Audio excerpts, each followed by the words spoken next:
if you want to break with these imperialist forces, it's simple. We denounce the agreements. Everything starts from there. I think the example of Chad in any case is tangible. They started by denouncing the agreements. Otherwise, if we don't denounce the agreements, just saying that the bases leave, we haven't done anything. Because the problem lies in the colonial agreements, the defenses that have been signed since independence.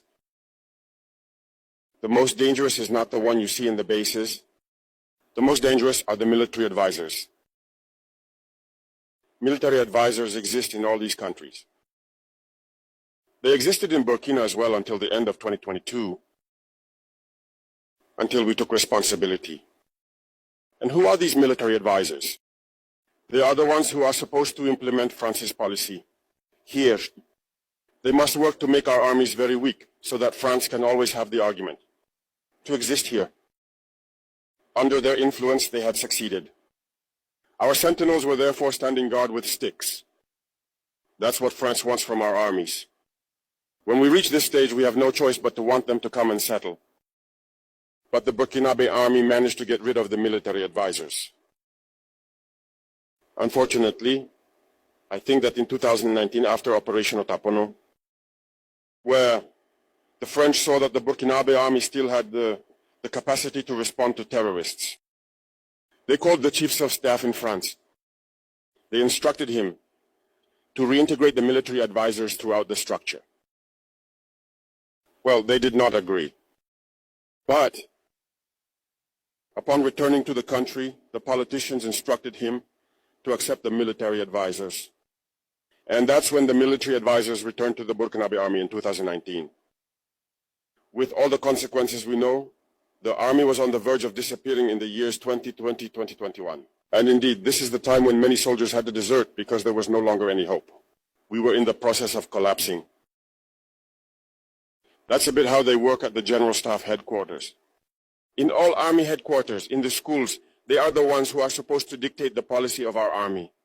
They are the ones who tell us when to recruit, how to recruit, and what to do with them. They are in the schools to tell us how to train them, and so on. As long as these military advisors are there, you are not independent. Your army will just have the appearance of an army that is there to perform parades, a circus. But when war comes, you will realize that a parade is one thing, but war is another thing. You have to break the agreements. It's the only way to have an independent army and build strength. But many people do not understand this, perhaps. And even with these agreements, France selects from our states officer cadets to go and train them. It's through these same agreements. But in reality, these officers who go to train, for the most part for France, they come to serve the French state in their country. They do not come to serve our countries. They train them so that they come to serve the interests of the French state. I can provide evidence of this. When we revolted, many officers in Burkina who were trained in France were immediately contacted to tell them that it was time to take action because you were trained for this, to serve France's interests. Most of these officers reported back to us. We took note and we continued to monitor. When an officer trained in France returns to his country and unfortunately dies, either by accident or on the battlefield. In France, there is a night of tribute to the fallen in the army, as there is everywhere else. During the night of tribute to the fallen, the name of the officer in question is mentioned, and it is said, died for France. They do not train him to serve his country, they train him to serve their state. And in many African states, there are plenty of such officers. Basically, what Captain Ibrahim Traoré is saying is that African countries are not truly free while foreign military advisors, especially from former colonial powers like France, still dictate how our armies operate. And honestly, he's right. What's being exposed here is something most people don't think about. The deep structural control that still exists decades after so-called independence. It's not just about military bases or visible foreign troops. It's about the hidden influence. Advisors embedded in command centers, military schools, and decision-making circles, undermining any chance of building strong, sovereign armies. The part about Burkina Faso's experience really stood out.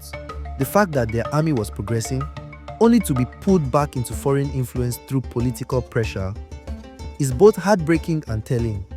This isn't just a conspiracy theory, it's a pattern that keeps playing out across different African nations, and it's costing lives, stability, and the future of our own defense. What I appreciated most about this video is the raw honesty. Captain Ibrahim Traore isn't just ranting, he's laying down facts, making connections, and calling for action.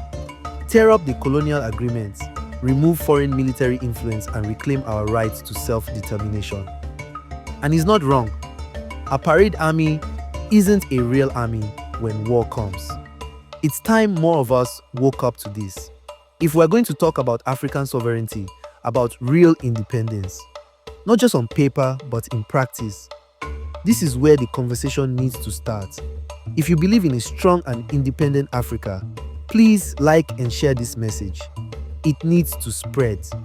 And don't forget to subscribe if you want more content breaking down critical voices from the continent. Until next time, stay conscious and stay informed.